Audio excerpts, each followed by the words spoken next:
रात के ठीक 11:47 आसमान में बादल इस तरह छाए थे जैसे किसी ने पूरे चांद को काले कपड़ों से ढक दिया हो। हवा बिल्कुल नहीं चल रही थी। पेड़ों की एक भी पत्ती नहीं हिल रही थी। जंगल के बीचों बीच एक पुरानी हवेली खड़ी थी, इतनी खामोश कि उसकी दीवारों की दरारें भी किसी का इंतजार करती हुई लगती थी। उस हवेली को आसपास के गांव वाले सिर्फ एक नाम से जानते थे, काली हवेली। कहते थे वहाँ कोई रहता नहीं, लेकिन हर रात ऊपर वाली मंजिल की सबसे आखिरी खिड़की में कोई खड़ा दिखाई देता है। कोई आदमी नहीं, कोई औरत नहीं, बस एक काली परछाई। लोगों ने कई बार देखने की कोशिश की, लेकिन जैसे ही नजरें उस पर टिकती वह गायब हो जाती। किसी ने कभी अंदर जाने की हिम्मत नहीं की, क्योंकि जो गए वे लौटे नहीं, और जो लौटे उन्होंने बोलना हमेशा के लिए छोड़ दिया। उस रात 5 लोग उसी हवेली की तरफ बढ़ रहे थे।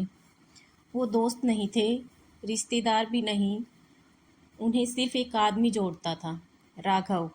राघव पेशे से ठेकेदार था। उसे सरकार की तरफ से उस हवेली का सर्वे करना था।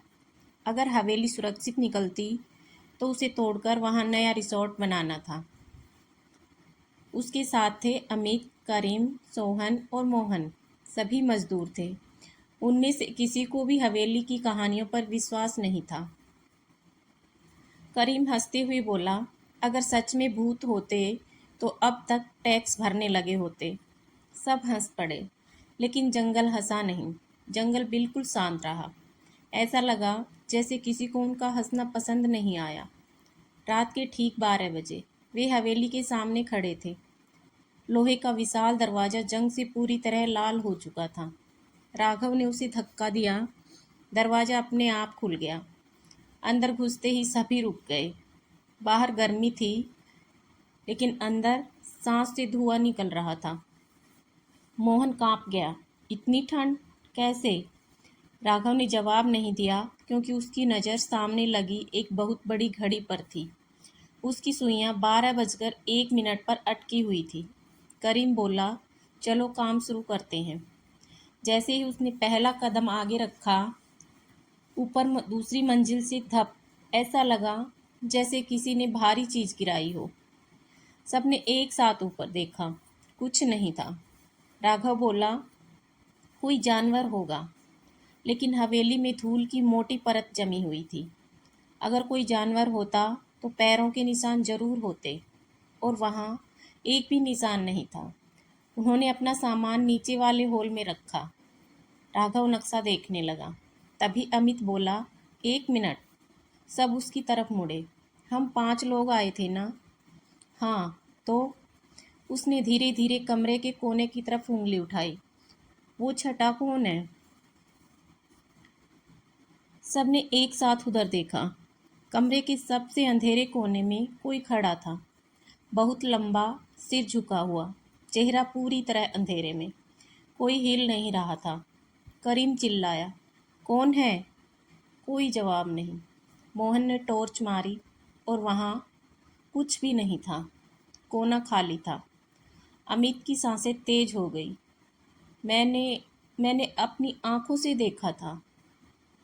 राघव झुंझलाकर बोला, डर के कारण भ्रम हो रहा है। लेकिन उसी समय ऊपर वाली मंजिल से कदमों की आवाज़ें आने लगी। ठक ठक ठक। ऐसा लग रहा था जैसे कोई बहुत धीरे धीरे चल रहा हो, और हर कदम सीधे उनके सर के ऊपर पड़ रहा था।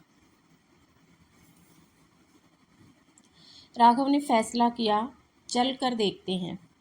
सभी सीढ़ियां चढ़ने लगे। हर सीढ़ी पर धूल जमी थी, लेकिन बीच बीच में ऐसे निशान थे जैसे कोई अभी अभी वहां से गुजरा हो।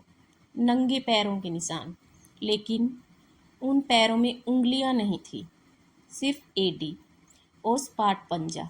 मोहन पीछे हट गया। मैं ऊपर नहीं जाऊंगा, राघव ने डांटा। डरना बंद करो। वे दूसरी मंजिल पर पहुंचे। पूरा गलियारा अंधेरे में डूबा था। दाएं तरफ 5 कमरे, बाएं तरफ 5 कमरे। आखिरी छोर पर एक दरवाजा बाकी दरवाजों से अलग था। उस पर मोटी लोहे की जंजीरें बंधी थी और लाल रंग से सिर्फ एक शब्द लिखा था, मत खोलना। करीम हंस पड़ा। बस यही खोलेंगे। जैसे ही वह आगे बढ़ा, पीछे से एक बूढ़ी औरत की आवाज़ आई, अगर वो कमरा खुल गया तो तुम पांचों नहीं रहोगे। सभी ने पलटकर पीछे मुड़े। गलियारा पूरी तरह खाली था, कोई नहीं। लेकिन आवाज़ सबने सुनी थी, एक साथ। और तभी गलियारे के आखिर में लगी खिड़की में एक काली परछाई दिखाई दी। वह बिल्कुल स्थिर खड़ी थी। धीरे धीरे उसने अपना सर उनकी तरफ घुमाया और बिना चले जमीन पर फिसलती हुई उनकी तरफ आने लगी। वह काली परछाई जमीन को छुए बिना धीरे धीरे उनकी तरफ बढ़ रही थी।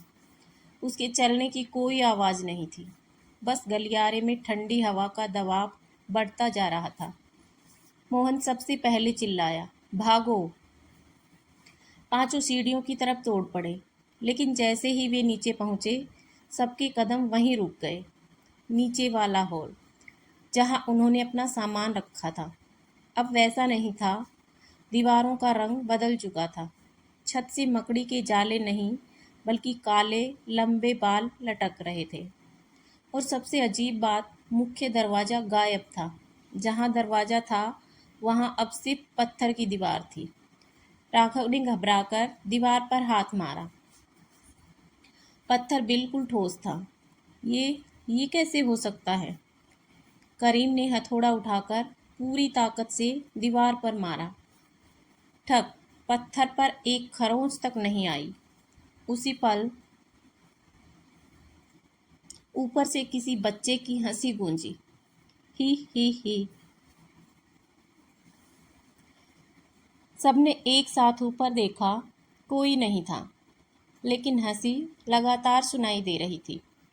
ऐसा लग रहा था जैसे कोई बच्चा पूरे घर में दौड़ रहा हो।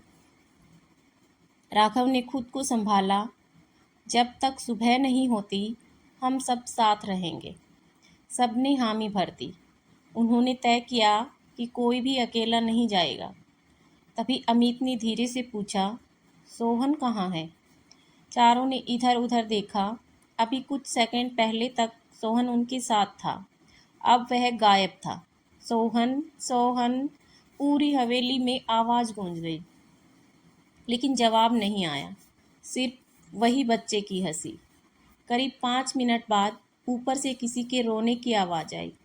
इस बार वह सोहन था। बचाओ, कोई है, मुझे नीचे उतारो। आवाज़ तीसरी मंजिल से आ रही थी। राघव चौंक गया।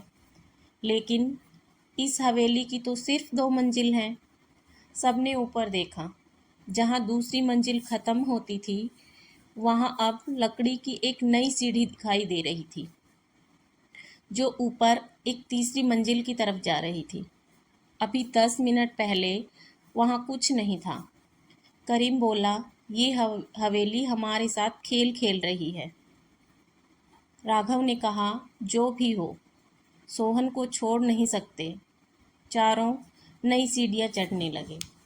हर कदम के साथ हवा और ठंडी होती जा रही थी। जैसे जैसे वे ऊपर पहुँचे, दीवारों पर अजीब निशान दिखाई देने लगे, हाथों के निशान। लेकिन उनमें 5 नहीं, 6 उंगलियां थीं। मोहन ने कांपते हुए कहा, ये इंसान के हाथ नहीं हैं। तीसरी मंजिल पर सिर्फ एक कमरा था। दरवाज़ा आधा खुला था। अंदर से सोहन की आवाज़ आ रही थी, जल्दी, वो आ रहा है। राघव ने दरवाज़ा खोला। कमरा बिल्कुल खाली था। बीच में सिर्फ एक पुरानी लकड़ी की कुर्सी रखी थी और उस कुर्सी पर रस्सियां बंधी थी। ऐसा लग रहा था जैसे किसी को बांध कर रखा गया हो। अचानक पीछे से दरवाज़ा अपने आप बंद हो गया। धड़ाम! मोहन डर के मारे चीख पड़ा। करीम ने पूरी ताकत से दरवाज़ा खींचा, लेकिन दरवाज़ा नहीं खुला। तभी कमरे की दीवार पर धीरे धीरे काले रंग से एक वाक्य उभरने लगा। 4 आए थे। सबने एक दूसरे की तरफ देखा। राघव बोला, नहीं, हम 5 थे। लेकिन दीवार पर दूसरा वाक्य उभरा, याद करके देखो। एक पल के लिए सब चुप हो गए। सचमुच क्या वे 5 थे या 4? उन्हें याद ही नहीं आ रहा था। अमित ने अचानक अपना सर पकड़ लिया। मुझे मुझे याद नहीं। मोहन हमारे साथ कब जुड़ा था? मोहन गुस्से से बोला, पागल हो गए हो क्या? मैं तो शुरुआत से ही तुम्हारे साथ हूँ। करीम बोला, नहीं, मुझे भी याद नहीं आ रहा। अब चारों एक दूसरे को शक की नजरों से देखने लगे। राघव का दिमाग सुन्न हो चुका था। ऐसा कैसे हो सकता है कि किसी को याद ही ना हो कि पांचवा आदमी कौन था? तभी कमरे के कोने में रखा टूटा हुआ आईना अपने आप सीधा खड़ा हो गया। चारों की नज़र उसमें पड़ी और उनकी सांस रुक गई। आईने में कमरे के अंदर 5 नहीं 6 लोग खड़े थे। छठा आदमी सबके बीच खड़ा था। बहुत लंबा, काला। उसका चेहरा नहीं था। जहाँ चेहरा होना चाहिए था वहाँ सिर्फ काला अंधेरा था। चारों ने तुरंत पीछे मुड़कर देखा। कमरे में कोई नहीं था। फिर वापस आईने की तरफ देखा। वह अब भी वहीं खड़ा था और इस बार उसने धीरे धीरे अपना हाथ राघव के कंधे पर रख दिया। राघव ने डरकर अपने कंधे की तरफ देखा। वहाँ कुछ नहीं था, लेकिन उसे साफ महसूस हो रहा था कि किसी बर्फ जैसे ठंडे हाथ ने उसे छुआ। उसी समय आईने पर दरार पड़ने लगी। आईना टूट गया। कमरे की सारी लाइट जैसी चमक एक पल में गायब हो गई और अंधेरे में किसी ने बहुत धीमी आवाज में कहा, अब खेल शुरू हुआ है। कमरे में ऐसा सन्नाटा था कि सबको अपनी ही धड़कनें सुनाई दे रही थी। राघव ने कांपते हुए कहा, यहाँ एक पल भी रुकना ठीक नहीं, नीचे चलते हैं। चारों ने दरवाजे को धक्का दिया।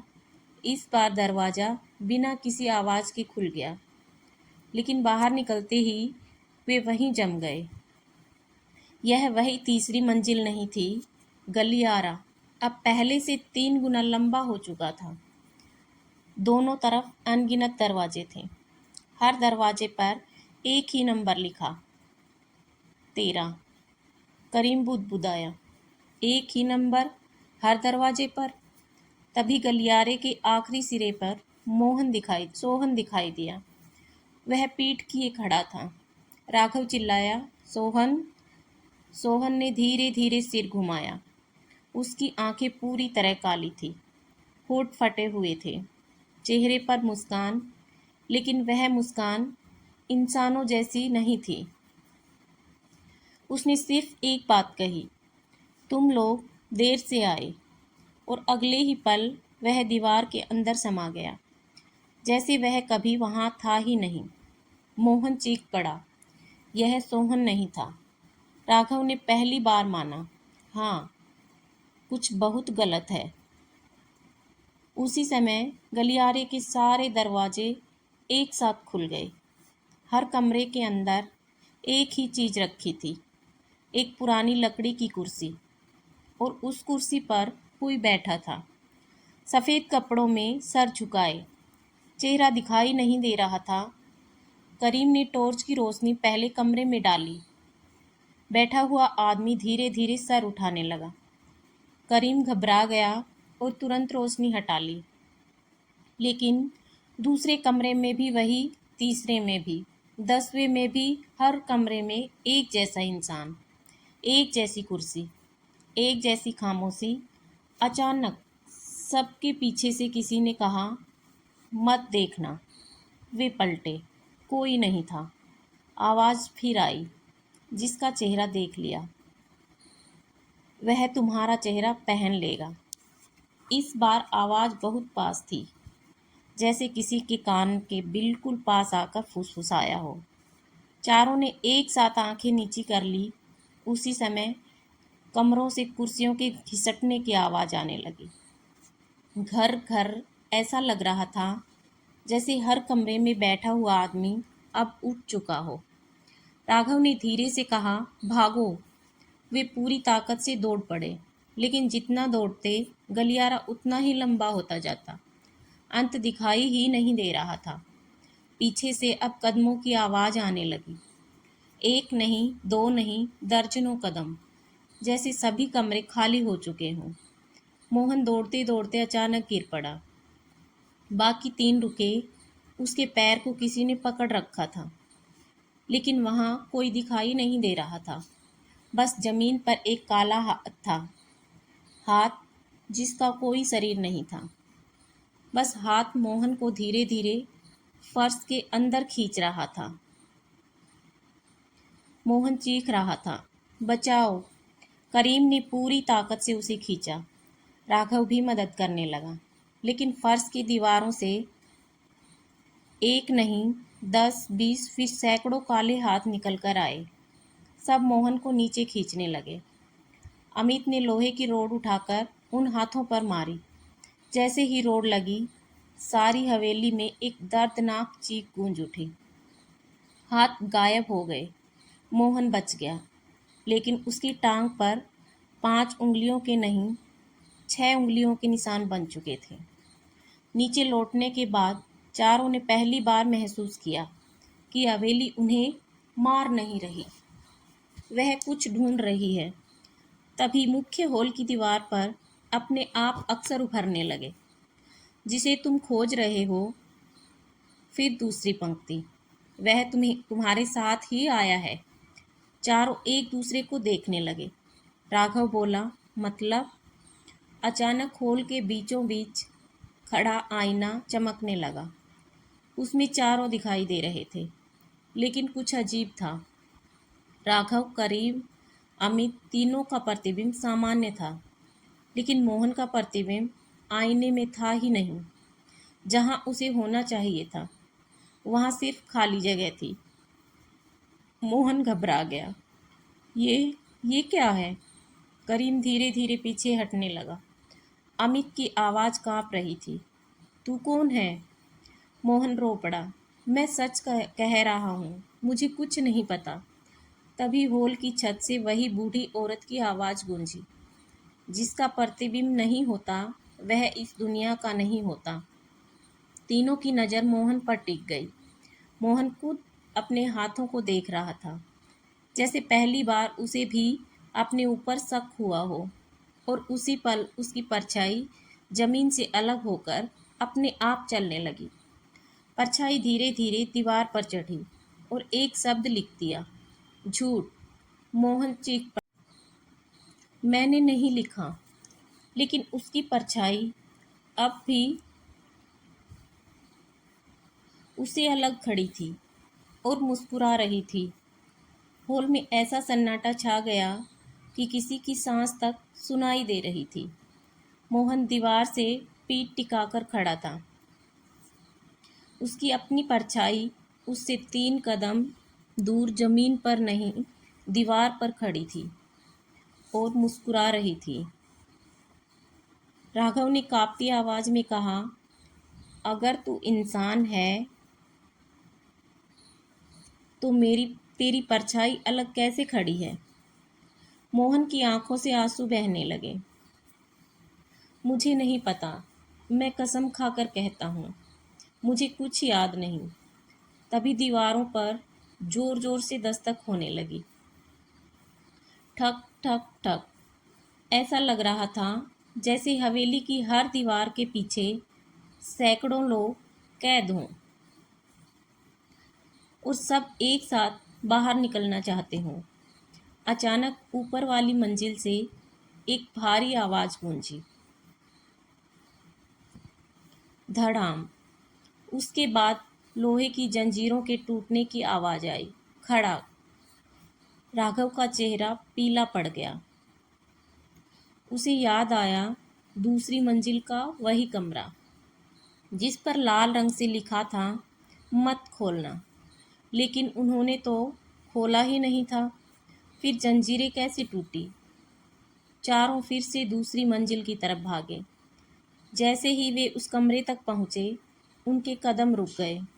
दरवाज़ा खुला हुआ था, जंजीरें जमीन पर पड़ी थी, लेकिन उन्हें किसी ने काटा नहीं था। ऐसा लग रहा था जैसे किसी ने उन्हें अंदर से तोड़ा हो। कमरे के भीतर घना अंधेरा था। टॉर्च की रोशनी भी मुश्किल से कुछ कदम आगे जा पा रही थी। कमरे के बीचों बीच एक बहुत पुरानी लकड़ी की कुर्सी रखी थी। उस पर एक लोहे का मुखौटा रखा था और कुर्सी के पीछे दीवार पर खून जैसे लाल रंग से लिखा था, जिसने यह मुखौटा पहना वह कभी अपना चेहरा वापस नहीं पाएगा। करीम ने धीरे से कहा, चलो यहाँ से निकलते हैं। उसी समय मोहन जैसे किसी के वश में आ गया। वह बिना पलक झपकाए सीधे उस मुखौटे की तरफ चलने लगा। अमित चिल्लाया, मोहन रुक! लेकिन मोहन ने जैसे कुछ सुना ही नहीं। उसने दोनों हाथों से वह मुखौटा उठाया। जैसे ही उसने उसे छुआ, पूरी हवेली जोर से कांप उठी। छत से धूल गिरने लगी, दीवारों में लंबी दरारें पड़ गई और कमरे के बाहर हजारों लोगों की एक साथ चीख सुनाई दी। राघव दौड़कर मोहन तक पहुंचा। उसे नीचे रख। लेकिन मोहन की आवाज़ बदल चुकी थी। अब वह अकेला नहीं बोल रहा था। उसके मुंह से दर्जनों आवाज़ें एक साथ निकल रही थी। बहुत देर कर दी तुमने। हम बहुत सालों से इंतजार कर रहे थे। मोहन की गर्दन धीरे धीरे पूरी तरह पीछे घूम गई। फिर भी उसकी आंखें सीधे राघव को देख रही थी। तभी बूढ़ी औरत की वही आवाज़ फिर गूंजी, जिसे तुम मोहन समझ रहे हो वह मोहन है ही नहीं। चारों तरफ अंधेरा और गहरा हो गया और अचानक हवा में एक एक करके दृश्य उभरने लगे, जैसे कोई पुरानी घटना दोबारा दिखाई जा रही हो।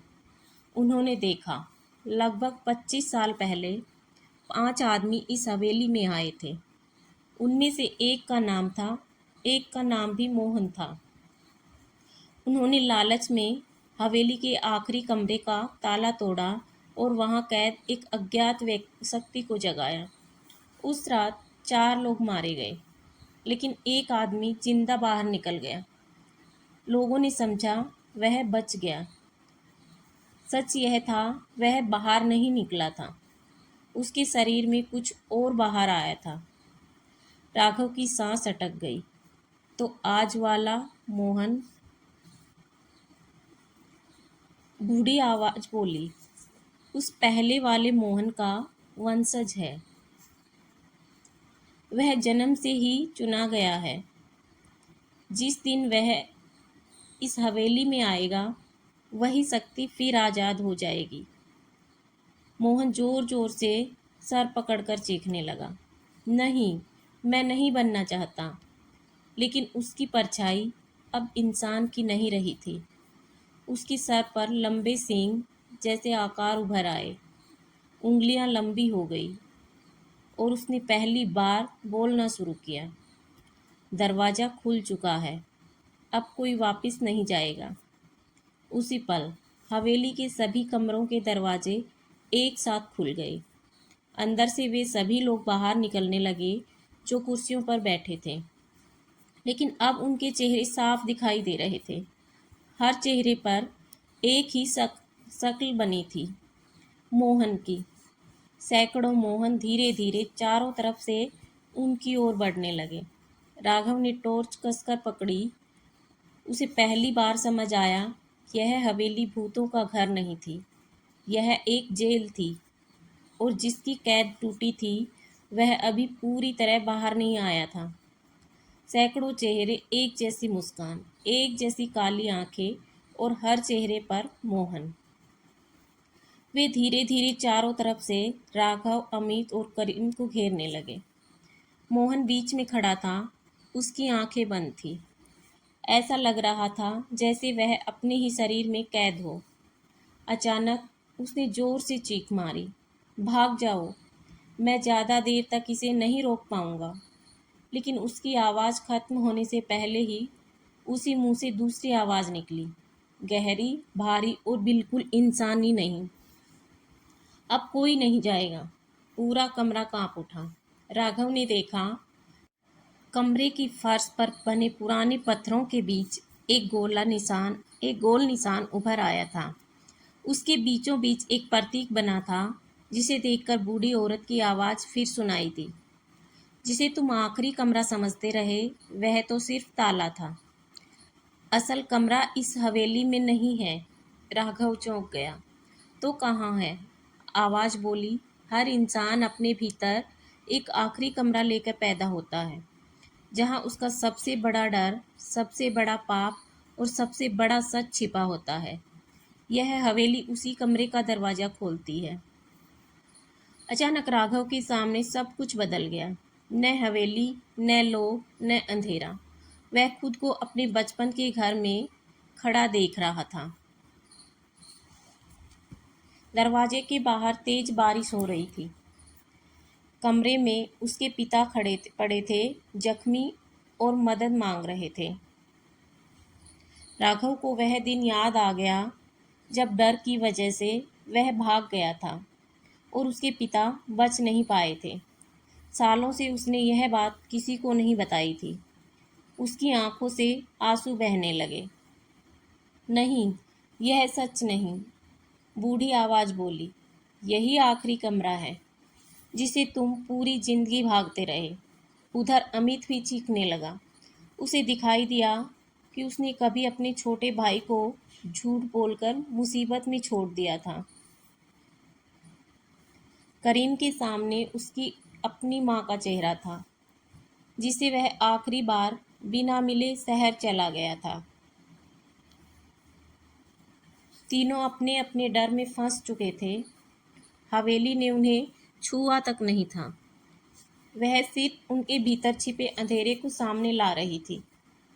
सिर्फ मोहन अब उसी जगह खड़ा था, लेकिन इस बार उसने अपनी आंखें खोली। पहली बार वे बिल्कुल सामान्य थी। वह धीरे धीरे राघव के पास आया। अब मुझे सब याद आ गया। राघव ने उसकी ओर देखा। क्या? मोहन बोला, मैं बचपन से ही इस हवेली के सपने देखता था। हर सपने में कोई मुझे बुलाता था। मैं समझता था, लेकिन वह मेरा इंतजार कर रहा था। तभी पूरी हवेली में एक जोरदार धमाका हुआ। छत का एक हिस्सा गिर पड़ा। सैकड़ों मोहन एक साथ रुक गए। उनके चेहरे पर पहली बार डर दिखाई दिया। गहरी आवाज़ गूंजी, वह आ गया। धीरे धीरे कमरे के बीच की जमीन फटने लगी। एक लंबी दरार बनी। उस दरार के भीतर घना अंधेरा था, इतना गहरा कि टॉर्च की रोशनी उसमें जाते ही गायब हो गई।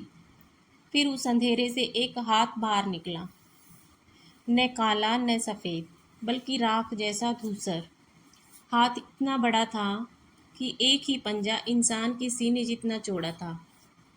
उसने फर्श को पकड़ा और धीरे धीरे कोई चीज़ बाहर न आने लगी। लेकिन उसका चेहरा दिखाई देने से पहले ही पूरी हवेली की सभी दीवारों से एक साथ आवाज़ आई, मत देखना। राघव ने तुरंत अपनी नज़र झुका ली। अमित ने भी, करीम ने भी, लेकिन मोहन उस अंधेरे को देखता रहा। उसकी आंखें फैलती चली गई। फिर वह मुस्कुराया, धीरे से बोला, अब मुझे पता चल गया तुम कौन हो। और उसी पल उसके चेहरे का रंग उड़ गया। उसकी मुस्कान गायब हो गई। वह कांपने लगा, जैसे उसने ऐसा कुछ देख लिया हो जिसे इंसानी दिमाग समझ ही नहीं सकता। उसने पूरी ताकत से चिल्लाया, भागो! यह हवेली हमें कैद नहीं कर रही थी, यह हमें बचा रही थी। और उसी क्षण अंधेरे से दो चमकती हुई आंखें खुली, इतना विशाल कि पूरी दीवार उनके सामने छोटी लगने लगी। दो विशाल आंखें अंधेरे के भीतर खुली। वे पलक तक नहीं झपका रही थी।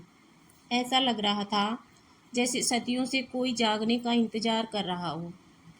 राघव, अमित और करीम ने तुरंत अपनी नजरें झुका ली, लेकिन मोहन अब भी उसे देख रहा था। उसके होंठ कांप रहे थे।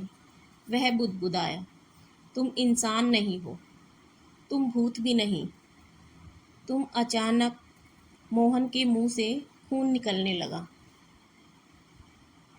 उसने दोनों हाथों से अपना सर पकड़ लिया, फिर पूरी ताकत से चिल्लाया, इसका कोई नाम नहीं है। उसी पल हवेली की हर दीवार हिल गई, जैसे किसी ने भीतर से पूरी इमारत को धक्का दिया हो। बूढ़ी औरत की आवाज़ फिर सुनाई दी, अब मेरी बात ध्यान से सुनो। अगर इसे कोई देख ले तो यह उसी की यादों में घर बना लेता है। फिर चाहे वह कहीं भी चला जाए, यह उसके साथ चला जाता है। राघव कांप गया। तो इसे रोका कैसे जाए? कुछ पल तक कोई जवाब नहीं आया।